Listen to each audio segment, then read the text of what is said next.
اعوذ باللہ السمیع العلیم من الشیطان اللعین الرجیم بسم اللہ الرحمن الرحیم الحمد للہ الذی لا یفرہ من الجمود ولا یقدیہ لیتاء والجود اذ کل موت منتقص سواہ وکل مانع مسموم ما خلا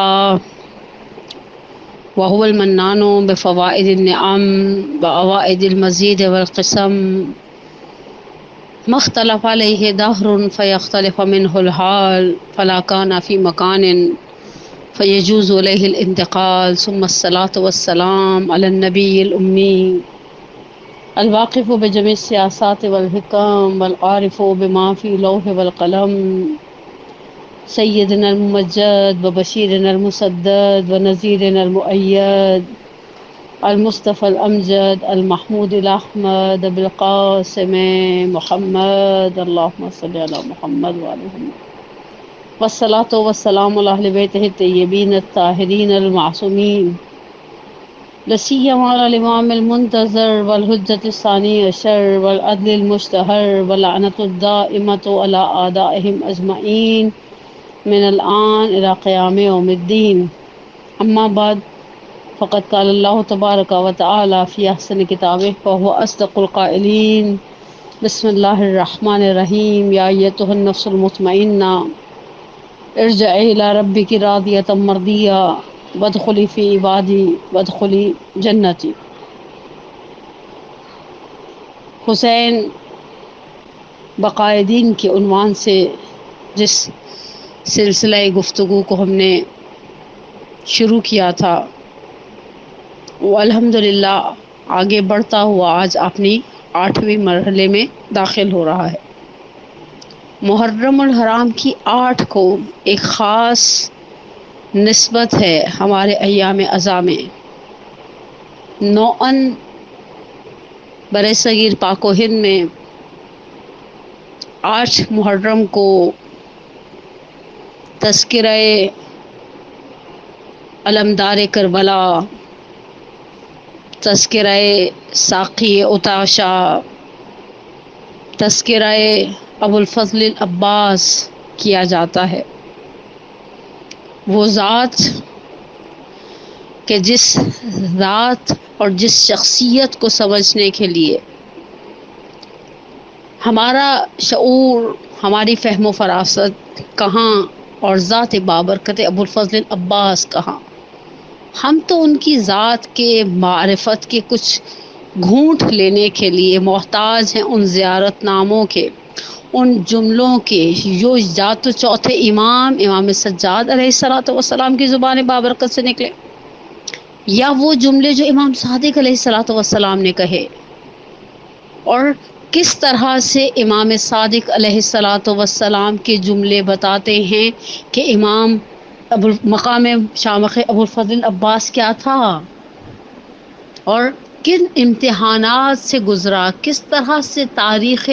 وفا رقم کر دی اس فرزند ابو طالب نے، اس فرزند علی ابن ابی طالب نے، کہ جس کے بعد وفاؤں پر جب وفا کا تذکرہ آتا ہے بقول مرحوم ذیشان حیدر جوادی کے کہ جب کبھی میں نے نام عباس لکھا، دیر تک جب کبھی میں نے نام عباس پڑھا، دیر تک ہونٹوں سے خوشبو وفا آتی رہی۔ حقیقت ہے اس نام کے ساتھ جڑ گیا۔ جس طرح سے جب ہم شبیہ تبرکات میں علم ابو الفضل عباس کو برآمد کرتے ہیں تو اس کے ساتھ ایک چھوٹا سا مشکیزہ ہوتا ہے سکینہ سلام اللہ علیہ کی پیاس کی یاد میں۔ اسی طرح سے جب نام ابو الفضل عباس لیا جاتا ہے تو وفا کا ایک تصور ہمارے ذہن کے اندر واضح ہو جاتا ہے۔ جب تک رہی جان جسم میں سینے میں رہا دم، ریتی پہ نہ گرنے دیا اسلام کا پرچم، عاشور کی وہ شام، وہ سناٹے کا عالم، اور فطرت کی خاموشی میں فرشتوں کا وہ ماتم، اور سویا ہوا رن میں اسد اللہ کا زیغم، اور خون میں ڈوبا ہوا اسلام کا پرچم۔ عباس تجھے اہل وفا یاد کریں گے، عباس تجھے اہل وفا یاد کریں گے۔ آج کا دن تو اپنے اندر ایک ایسی عظیم نسبت سموئے ہوئے ہے کہ جس ذات بابرکت کے بارے میں بات کرتے وقت انسان تھوڑی دیر کے لیے سوچ میں پڑ جاتا ہے کہ کس طرح سے بات کرے۔ سید الشہداء کے صبح عاشور سے لے کر عصر عاشور تک بہت ساری چیزیں ایسی تھیں جو امام کے عمل کے اعتبار سے، امام کی گفتار کے اعتبار سے منحصر بے فرد تھی۔ مثلا بعض جملے ایسے ہیں تاریخ کے اندر ملتے ہیں کہ وہ جملہ مثلا امام حسین علیہ السلام نے صبح سے لے کر عصر تک کسی کے لیے نہیں دہرایا۔ بعض باتیں ایسی ملتی ہیں جو محسوس کرواتی ہیں کہ ابا عبداللہ کے لیے، ابا عبداللہ کے لیے جس شخص کے لیے یہ بات کریں وہ شخص کتنی اہمیت اور کتنی قربت کا حامل ہے۔ جس طرح سے بس اوقات میں ان جملوں کو پڑھتی ہوں جنہیں شہید مرتضیٰ مطہری نے مقتل میں بھی بیان کیا۔ میں نے اردو کتاب کا ریفرنس عمدن دیا ہے، ورنہ ہمارے مقاتل میں یہ جملے موجود ہیں کہ جب دم رخصت امام عالی مقام نے اپنی کمسن بچی کو جو ہے وہ اس کے آنسو پہنچے اور کہا لا تحرقی قلبی بدم، ایک اپنے آنسوؤں سے دل کو آگ نہ لگا۔ یہ عبارت، یہ استعارہ کہ آنسوؤں سے دل کو آگ نہ لگا، یہ ابا عبداللہ نے کے کلام میں آپ کو بہت آسانی سے نہیں ملے گا۔ اور اسی طرح سے ایک جملہ ایسا ہے جو ابا عبداللہ نے صبح عاشور سے عصر عاشور تک صرف ایک ذات کے لیے استعمال کیا، بنفسی انت ارکب یا اخی، میری جان تم پر قربان ہو جائے، سوار ہو جاؤ۔ کیا جاہو حشم ہوگا ابو الفضل عباس کا کہ ابا عبداللہ الحسین اس طرح سے اپنی زبان بابرکت سے بیان کرتے ہیں۔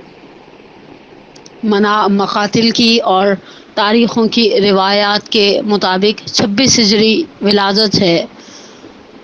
ابو الفضل عباس علیہ الصلوۃ والسلام کی۔ ام البنین کا یہ لال پروردگار نے امیر المومنین، اور بہرحال ابو الفضل عباس کی ولادت سے پہلے جو شادی کے اعتبار سے اور شادی کے لیے خاندان یعنی دلہن کے خاندان کے انتخاب کے اندر جو روایت ہے عقیل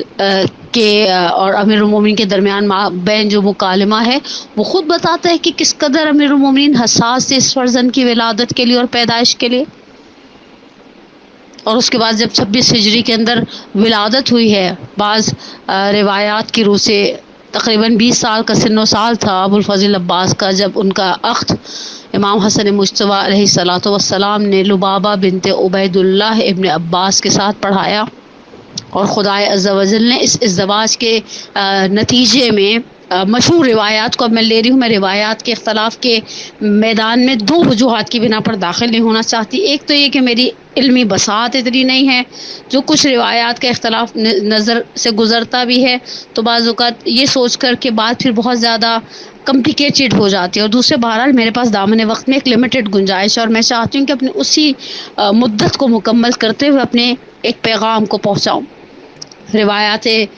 تواریخ نقل کرتی ہیں کہ 4 بیٹے اور 1 صاحبزادی خدائے عز و جل نے دی۔ بعض مورخین نے صاحبزادی کا نام حدائق الانس نقل کیا ہے، اور جناب لبابہ وہ خود آلریڈی ایک سپہ سالار کی بیٹی رہی ہیں، اگرچہ عبید اللہ ابن عباس نے اپنے خاتمے کو کوئی اچھا اپنی زندگی کو کوئی اچھا اینڈ نہیں دیا۔ ہم سب جانتے ہیں کہ عبید اللہ ابن عباس نے امام حسن مجتبیٰ علیہ السلام کے لشکر کی سرداری میں جب معاویہ ابن ابی سفیان کی طرف سے اس کا نمائندہ بصر بن ارطاط آیا اور کس طرح سے انہوں نے امام حسن مجتبیٰ کی پشت کو خالی کر دیا، لیکن تواریخ کے اندر یہ بات انڈرسٹوڈ سی ہے کہ جب جناب لبابہ اپنے باپ کے گھر میں تھیں اور حاکم شام کے ایک سفاک اور ملعون قسم کے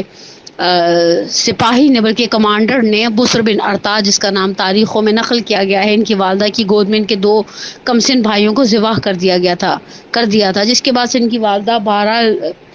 ذہنی طور پر بڑی پریشان حال رہنے لگ گئی تھی، اور باپ کے گھر میں بھی انہوں نے دیکھا سپہ سالار باپ تھا، اگرچہ اس نے، میں نے کہا نا، انہوں نے اپنا آخری مرحلے میں اپنی وفاداری کو بدل لیا، لیکن بہرحال خاندان بنو ہاشم کی بیٹی ہیں، عبید اللہ ابن عباس کی صاحبزادی ہیں، اور بیاہ کر جب آئی ہیں خاندان علی کے اندر، یعنی عباس کے خاندان سے بیاہ کر امیر المومنین کے خاندان کا حصہ بنی ہیں، اور پھر ایسے شخص کی زوجیت میں آئی ہیں جو شخص ہمیشہ آمادہ رسم رہا ہے اور جو جانتا ہے کہ اس کی ولادت کا ایک پورا پس منظر ہے، جس طرح سے کہ ہم مصائب کے باب میں کبھی کبھی پڑھتے ہیں کہ حضرت عباس کو یاد دلایا بعض اصحاب پیغمبر نے کہ آپ کو یاد ہے آپ کے پدر بزرگوار نے آپ شادی کے لیے آپ کی والدہ کا انتخاب کیوں کیا تھا. اور یہ بات بھی تقریباً آلموسٹ طے ہے کہ یہ بات 100% کنفرم ہے کہ امیر المومنین نے جناب سیدہ کے بعد دوسری شادی امامہ بنت ابی العاص سے کی ہے اور سیدہ کونین سلام اللہ علیہا کی وصیت کا احترام کرتے ہوئے کی ہے. اور تاریخوں سے ایسا لگتا ہے کہ جو جناب ام البنین کے ساتھ ان کا عقد ہے وہ 25 ہجری کے اندر ہوا ہے. شہادت سیدہ کونین 11 ہجری ہے. اس دوران امیر المومنین امامہ بنت ابی العاص سے شادی کر چکے ہیں. ظاہراً امیر المومنین اسماء بنت امیس کے ساتھ شادی کر چکے ہیں. یا یہ چوتھی شادی بنتی ہے امیر المومنین کی یا یہ 5ویں شادی بنتی ہے امیر المومنین کی. میں اب وہ امیر المومنین کی شادیوں کی بحث میں بالکل بھی نہیں جانا چاہ رہی، لیکن ایک پورا بیک گراؤنڈ ہے اس شادی کا، ایک پورا بیک گراؤنڈ ہے اس بچے کی ولادت کے اعتبار سے امیر المومنین کی حساسیت کا، سینسیٹیوٹی کا. اور سامنے سے جو بہو بیاہ کر لائی گئی ہے اس خاندان میں لبابہ بنت عبید اللہ ابن عباس، وہ بھی بہرحال ایک ایسے خاندان کے ساتھ تعلق ہے جو خاندان جو ہے وہ اسلام کی خاطر سالوں برسر پیکار رہا ہے. اور جب بیاہ کر آئی ہیں ابوالفضل عباس کے گھر میں تو خدا عز و جل نے جو فرزند عطا کیے ہیں، روایات جس طرح سے کہ نقل کرتی ہیں کہ جب میدان کربلا کے اندر گئے ہیں اور بہرحال سید الشہداء کے ساتھ کون سا موقع ایسا ہے جہاں ابوالفضل عباس نہیں ہیں. میں نے یہ جملے اپنے بزرگان سے سنے ہیں، میں نے یہ جملے تاریخ میں اس انداز سے نہیں پڑھے، لیکن اپنے بزرگان ہی کو، بزرگان بر صغیر پاک و ہند ہی کو ہدیہ کروں یہ جملے کہ 9 اور 10 کی درمیانی رات جب ابا عبداللہ الحسین نے چاہا کہ عمر سعد کے ساتھ مذاکرہ کیا جائے اور ایک رات کی مہلت لی جائے، تو امام نے عمر سعد کو مذاکرے کی جب دعوت دی ہے تو عمر سعد کی طرف سے پیغام آیا تھا کہ اے حسین، خیمے سے جب میں نکلوں گا تو صرف میں ہوں گا اور میرے ساتھ میرا ایک بیٹا ہوگا، اور جب تم اپنے خیمے سے نکلو گے تو تمہارے ساتھ بھی تمہارا کوئی بھتیجا بھانجا کوئی نہیں ہوگا، صرف تمہارے ساتھ بھی ایک بیٹا ہوگا. اور ہمارے برصغیر پاک و ہند کے نامور بزرگان نے یہ جملے نقل کیے کہ جب سید الشہداء مذاکرے کے لیے اور ایک رات کی مہلت کی بات کرنے کے لیے خیمے سے نکلے تو اب سید الشہداء کو محسوس ہوا کوئی ہے جو پیچھے ہے. مڑے اور دیکھا پیچھے ابوالفضل عباس ہیں. کہا عباس، تم نے تو سنا تھا کہ عمر سعد نے کہا ہے کہ جب ہم بات چیت کرنے کے لیے آئیں گے تو کوئی نہیں ہوگا، صرف میرا ایک بیٹا ہوگا اور اس کا ایک بیٹا ساتھ ہوگا. وہ دیکھو عمر سعد ہے، عمر سعد کے ساتھ اس کا بیٹا حفظ ہے. اور جیسے سید الشہداء تھے، سید الشہداء کے ساتھ جناب علی اکبر علیہ الصلوۃ والسلام ہیں. تو حضرت عباس نے جھکے ہوئے سر کے ساتھ ایک جملہ کہا مولا آپ دیکھیے عمر سعد کا ذاتی غلام اس کے پیچھے قدموں کو آہستہ آہستہ بڑھاتے ہوئے آ رہا ہے. عمر سعد کا غلام حق کے غلامی ادا کرے. یہ غلام کس طرح سے حق کے غلامی کو اس طرح سے گویا بھلا دے اور واقعاً تاریخ ڈھونڈ کر دکھائے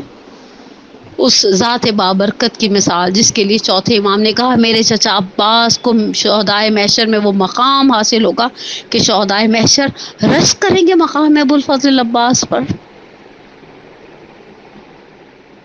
کربلا میں صرف جناب ابوالفضل عباس کی شہادت نہیں ہے، جناب ابوالفضل عباس کے ساتھ ابوالفضل عباس کے 2 بیٹوں کی شہادت ہے. اور کس قدر سخت تھا سید الشہداء کے لیے اس شہادت کو سہنا کہ جس کے لیے جیسے ہی آواز سنی تو کہا الآن انکسر ظہری وقلت بی حیلتی وشمت بی عدوبی، اب تو میری کمر توڑ گئے عباس. اور بہرحال واقعہ کربلا کے بعد اس عظیم شخصیت کی زوجہ 3 بچوں کو، ایک صاحبزادی جیسے کہ میں نے نام نقل کیا حدائق الانس، اور 2 بچوں کو لے کر واپس گئی ہیں کربلا کے میدان سے. میں شیخ ذبیح اللہ محلاتی کے ریاحین میں کربلا کی خواتین کا تذکرہ جب تفصیل کے ساتھ تھوڑا انہوں نے اشارہ کیا. اسپریڈلی ہمارے پاس بہت ساری ایسی کتابیں ہیں جو اسرائے کربلا پر ہیں. یا الگ سے کربلا کی خواتین پر جو واپس پلٹ کر گئی ہیں ان کے اوپر ہے داستان. لیکن بعض تواریخ سے ایسا لگتا ہے 68 ہجری سے زیادہ کم خواتین ہیں جو زندہ رہی ہیں اس واقعہ کربلا کے بعد. کربلا کے واقعے کے بعد زندہ رہنا آسان نہیں تھا عزیزان من. کربلا کے واقعے کے بعد میں نے اتفاق کے اپنی صبح کی دوپہر کی مجلس میں مومنات کی سماعتوں کی نظر کر رہی تھی. ایک جملہ میں نے کہا کبھی کربلا کو ایک ماں کی نگاہ سے تو دیکھیں. آپ کو احساس ہوگا کربلا کے بعد زندہ رہنا کتنا بڑا امتحان تھا. ہم کربلا کی جب خواتین کو دیکھتے ہیں، جناب مسلم کی زوجہ رقیہ کے بارے میں صرف انسان سوچتا ہے اور انسان کا پورا وجود لرز جاتا ہے. 5 بچے لے کر گئی ہیں. ایک خاتون ہونے کے ناطے اتنا حق بنتا ہے میرا کہ میں یہ جملہ کہوں کہ وہ عورت جس نے 5 بچے پالے ہوں، پوسے ہوں، بڑے کیے ہوں، پروان چڑھائے ہوں، اس کا تو اس کی ساری زندگی کا دار و مدار ان 5 بچوں پر ہے. 5 بچوں کے لیے کھانا بنانا، 5 بچوں کی دیکھ بھال کرنا، 5 بچوں کی پرورش کرنا، 5 بچوں کو پروان چڑھانا. لیکن جب واقعہ کربلا کے بعد یہ خواتین واپس گئی ہوں گی، نوحہ تو یہ ہمارے یہاں 9 ربیع الاول کی مجالس میں پڑھا جاتا ہے، لیکن نوحے کے جملے ان خواتین کی کیفیت کو بہت اچھے طریقے سے واضح کرتے ہیں. اجڑے ہوئے گھروں سے آواز آ رہی ہے، اب لوٹ آؤ بھیا، اب لوٹ آؤ قاسم، اب لوٹ آؤ اکبر، اب لوٹ آؤ اصغر، اب لوٹ آؤ بابا، اب لوٹ آؤ غازی. بلا رہی ہے خواتین. یہ زبان حال ہے، ہم جانتے ہیں وہ خواتین بہت صبر کا، بہت ہی صابرہ تھی. لیکن آپ سوچئے جو خواتین اس طرح سے بچوں کو لے کر گئی ہیں اور جب واپس آئی ہیں تو اب ان کے ساتھ بچے نہیں ہیں. اور اس ذات کے بارے میں تو کیا کہوں کہ جس ذات کی مصیبت کو بیان کرنے کی تاب میرے اندر نہیں ہے. سید الشہداء کے پاس جب آ کر اس نے جہاد طلب کیا، امام ایک جملہ کہتے ہیں، عباس تم میرے لشکر کے علمبردار ہو. آخری مرتبہ جب آئے ہیں اور امام نے کہا عباس تم میرے لشکر کے علمبردار ہو، فنظر الی یمینہ و شمالہ، دائیں اور بائیں دیکھ کر مولا سے سر کو جھکا کر کہا مولا وہ لشکر کہاں ہے؟ اتنے میں خیام حسینی سے العطش کی صدایں بلند ہوئیں. سید الشہداء کے پاس جب بچے بنو ہاشم کے بچوں کے ہاتھوں میں خالی کوزے دیکھے تو اب سید الشہداء نے صرف اور صرف پانی لانے کی اجازت دی. مجھے نہیں معلوم کن ہاتھوں سے علم دیا ہوگا، کن ہاتھوں سے سوار کرایا ہوگا. یہ ضرور تاریخ نے نقل کیا کہ ارکب یا اخی بنفس انت، میری جان تم پر قربان ہو جائے، اور عباس کو سوار کرا دیا. پہلے مرحلے پر جب عباس پانی کی جانب گئے ہیں، وہاں جہاں پر عمر سعد کے سپاہیوں نے گھاٹ پر قبضہ کیا ہوا ہے اور پانی لینے کی خاطر جری اپنی جرت کو دکھاتے ہوئے جب پانی کی ترائی میں داخل ہوتا ہے. ہم نے بچپن سے سنا تھا کہ بزرگان ممبر نے پڑھا کہ پانی چلو میں لیا اور پانی چلو سے پھینک دیا.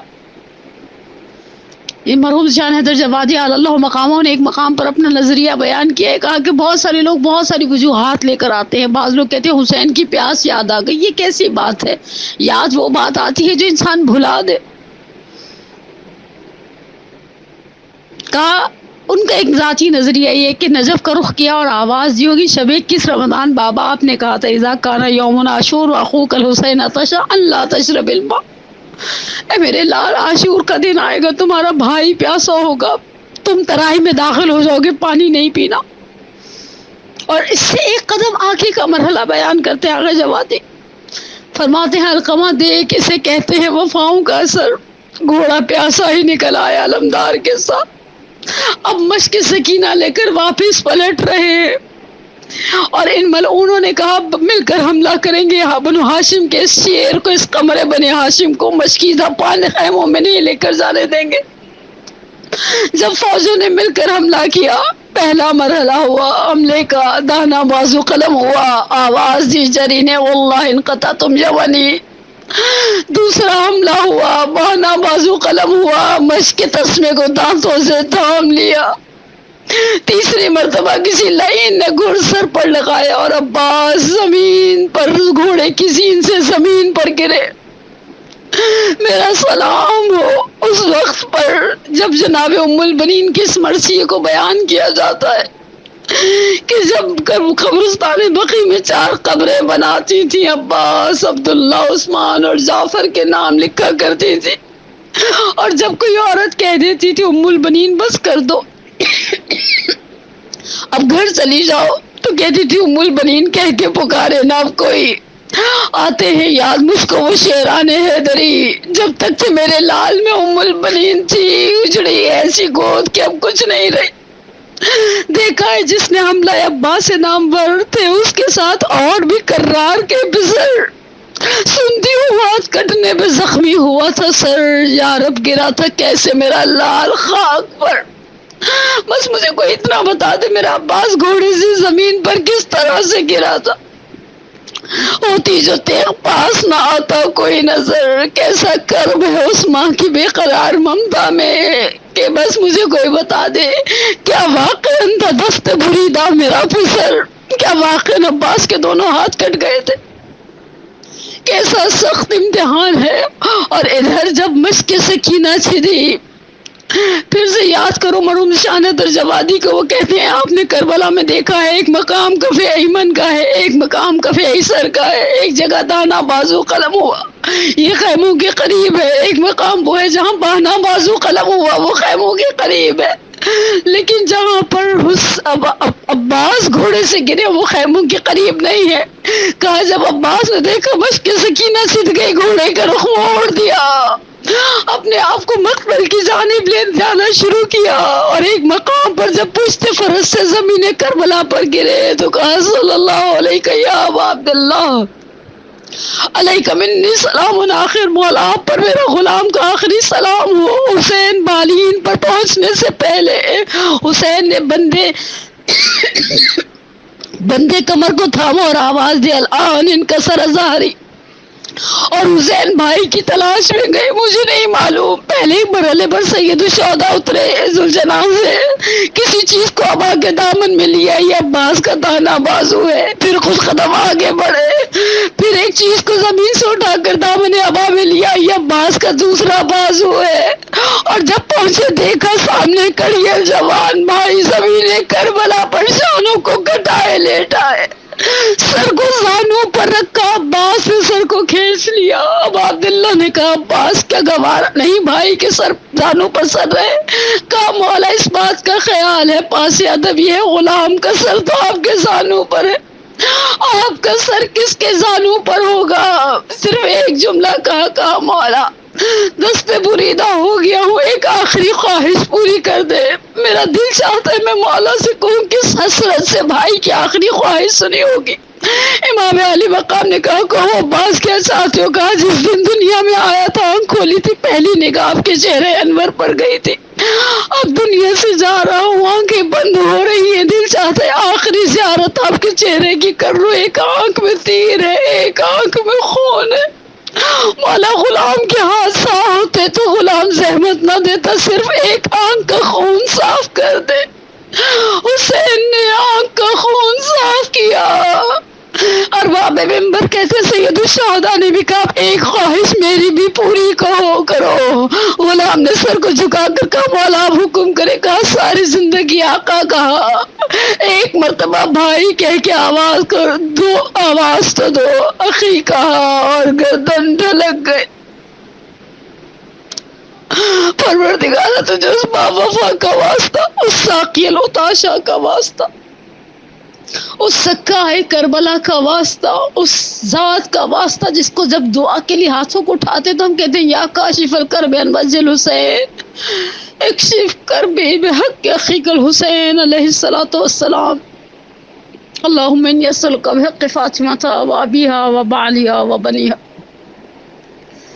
وسر المستودع فیہا ان تصلی علی محمد وآل محمد، پروردگارہ بحق محمد وآل محمد اور محمد و آل محمد کے بعد ہم تجھے اس کربلا کے علمدار کا واسطہ دے کر تیری بارگاہ میں ہاتھوں کو اٹھا کر، اور یہ ذکر بقول بعض اساتذہ کے، بعض بزرگان کے، یہ ذکر وہ ہے جو قلب نازنین امام زمانہ کو متوجہ کرتا ہے۔ میں نوعاً اگر جمعے کی ظہر میں کوئی مجلس پڑھوں تو ضرور اپنے زمانے کے امام کو دعوت دیتی ہوں اور کہتی ہوں مولا جہاں کہیں پر بھی آئے ہم تذکرہ ابوالفضل عباس کر رہے ہیں، آئے ہم آپ کو آپ کے چچا کا پرسا دیں کہ جو سیدانیوں کی ڈھارس تھی، کہ جن کے ہونے سے زینب کبریٰ کو مانتا، جس کے انتظار میں بنو ہاشم کے بچے ہاتھوں میں خشک کوزے لیے کھڑے رہے، جس کی لاش حسین خیموں میں نہ لائے، پروردگارہ تجھے اس ابوالفضل عباس باب الحوائج کا واسطہ دے کر دعا کرتے ہیں، ہماری سب سے بڑی حاجت ہمارے ولی کے ظہور میں تعجیل فرما،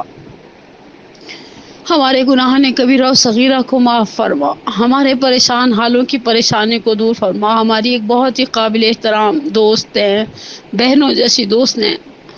کسی بہت ہی کرٹیکل سچویشن میں، پروردگارہ تجھے واسطہ ابوالفضل عباس کی عظمت کا، اس مقام کا، اس فضیلت کا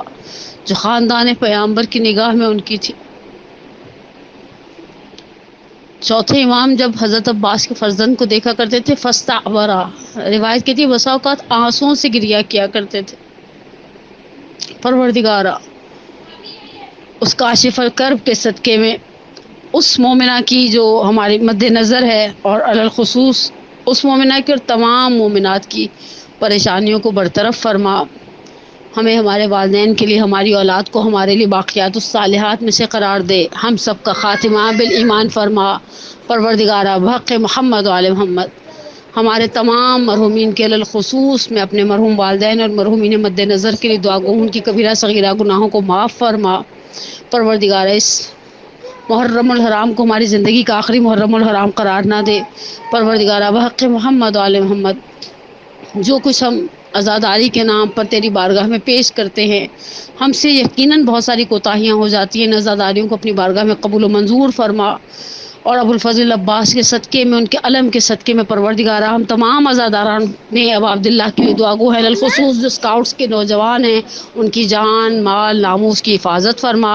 ربنا تقبل منا انک انت السمیع العلیم، آمین یا رب العالمین۔